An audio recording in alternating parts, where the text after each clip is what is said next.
Hi friends, இன்றைக்கி நம்ம சேனலில் ஸ்வீட் கொழுக்கட்டை தான் எப்படி செய்கிறதுன்னு பார்க்க போகிறோம். ரொம்பவே புதுமையான மெத்தடில் வீட்டில் இருக்கிற ரேஷன் கடை புழுங்கல் அரிசியை யூஸ் பண்ணி ரொம்பவே சாஃப்டான ஸ்வீட் கொழுக்கட்டை எப்படி செய்கிறதுன்னு பார்க்கலாம். இந்த கொழுக்கட்டை ரொம்பவே சாஃப்டாக இருக்கும். கண்டிப்பாக ட்ரை பண்ணி பாருங்கள். வாங்க இந்த ரெசிபி எப்படி செய்கிறதுன்னு பார்க்கலாம். ஃபஸ்ட்டு இந்த கொழுக்கட்டை செய்கிறதுக்கு நம்ம தேங்காய் துருவல் ரெடி பண்ணணும். அதுக்கு ஒரு மிக்சி ஜாரில் ஒரு சின்ன முடி தேங்காவை இந்த மாதிரி சின்ன சின்னதாக கட் பண்ணி வச்சுருக்கேன். அந்த தேங்காவை நம்ம மிக்சி ஜாரில் சேர்த்துக்கலாம். சேர்த்ததுக்கப்புறமா இந்த தேங்காவை தண்ணி சேர்க்காமல் நல்லா அரைச்சி எடுத்துக்கோங்க.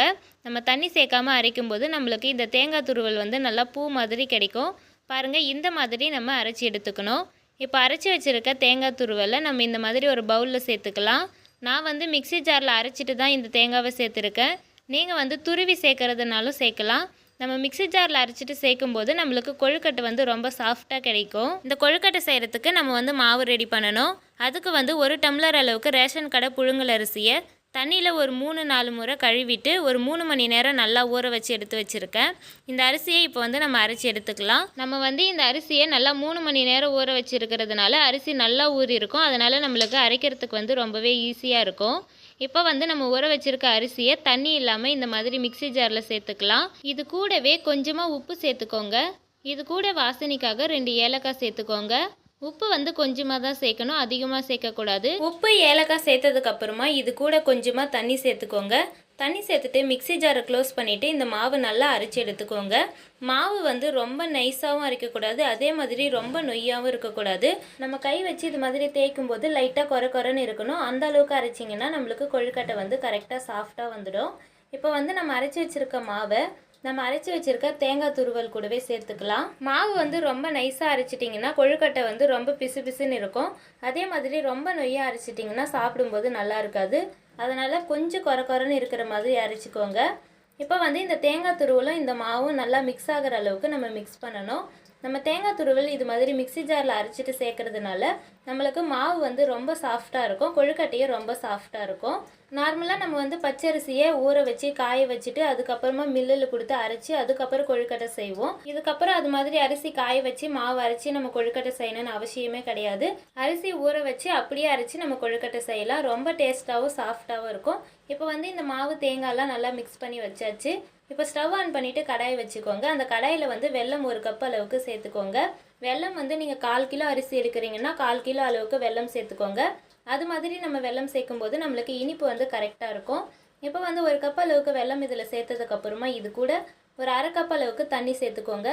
தண்ணி சேர்த்துட்டு இந்த வெல்லம் நல்லா கரைஞ்சி வர அளவுக்கு கரண்டி வச்சு நல்லா மிக்ஸ் பண்ணிக்கிட்டே இருங்க. நம்ம இந்த மாதிரி வெல்லத்தை கரைச்சிட்டு அதுக்கப்புறம் வடிகட்டி சேர்க்கும்போது இதில் இருக்கிற தூசு மண்ணெல்லாம் நம்மளுக்கு தனியாக பிரிஞ்சு வந்துடும்.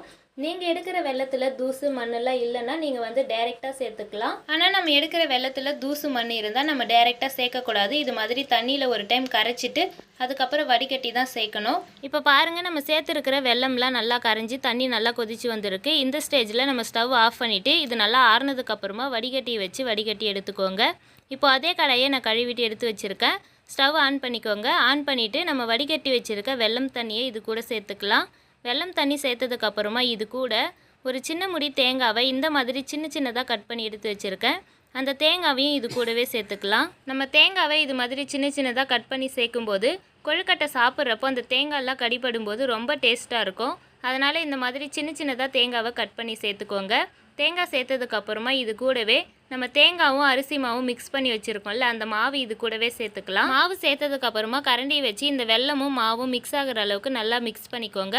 ஸ்டவ் மீடியம் ஃப்ளேமில் வச்சுட்டு மிக்ஸ் பண்ணுங்கள். ஃபஸ்ட்டு நம்ம மிக்ஸ் பண்ணும்போது கொஞ்சம் தண்ணியாக இருக்கிற மாதிரி தான் இருக்கும். ஆனால் நம்ம மிக்ஸ் பண்ணிக்கிட்டே இருக்கும்போது நல்லா கெட்டிப்பட்டு வந்துடும். நல்லா கெட்டிப்பட்டு வர அளவுக்கு நம்ம மிக்ஸ் பண்ணிக்கிட்டே இருக்கணும். பாருங்கள், இப்போ தண்ணியாக இருக்கிற மாதிரி இருக்குது. நம்ம ஒரு 5 நிமிஷம் போல் நல்லா கிண்டிக்கிட்டே இருக்கும்போது நம்மளுக்கு கெட்டியாக வந்துடும். இப்போ பார்த்தீங்கன்னா நம்ம மாவு நல்லா கெட்டிப்பட்டு வந்திருக்கு. இந்த ஸ்டேஜ் நம்மளுக்கு கரெக்டாக இருக்கும். இப்போ ஸ்டவ் ஆஃப் பண்ணிவிடுங்க.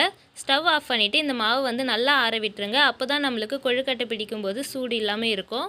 நல்லா ஆறுனதுக்கப்புறமா நம்ம கொழுக்கட்டை பிடிக்க ஸ்டார்ட் பண்ணிடலாம். இப்போ பார்த்தீங்கன்னா மாவு நல்லா ஆறி இருக்குது. பாருங்கள், ஆறுனதுக்கப்புறமா இன்னுமே கொஞ்சம் கெட்டியாக வந்திருக்கு. இப்போ நம்ம கொழுக்கட்டை பிடிக்கலாம். கையில் மாவு ஒட்டாமல் இருக்கிறதுக்காக கொஞ்சமாக நெய் தேய்ச்சிக்கோங்க. இப்போ நம்ம ரெடி பண்ணி வச்சுருக்க மாவுலேருந்து கொஞ்சமாக எடுத்துகிட்டு இது மாதிரி உருண்டை பிடிச்சிக்கோங்க. கொஞ்சமாக உருண்டை பிடிச்சிட்டு இது மாதிரி உள்ளங்கையில் வச்சு உருட்டும் போது நம்மளுக்கு நல்லா ரவுண்ட் ஷேப்பில் கிடைக்கும். நீங்கள் வந்து பிடி கொழுக்கட்டை மாதிரி கூட செஞ்சுக்கலாம், இல்லை ரவுண்ட் ஷேப்பில் வேணும்னாலும் இது மாதிரி உருட்டி எடுத்துக்கோங்க.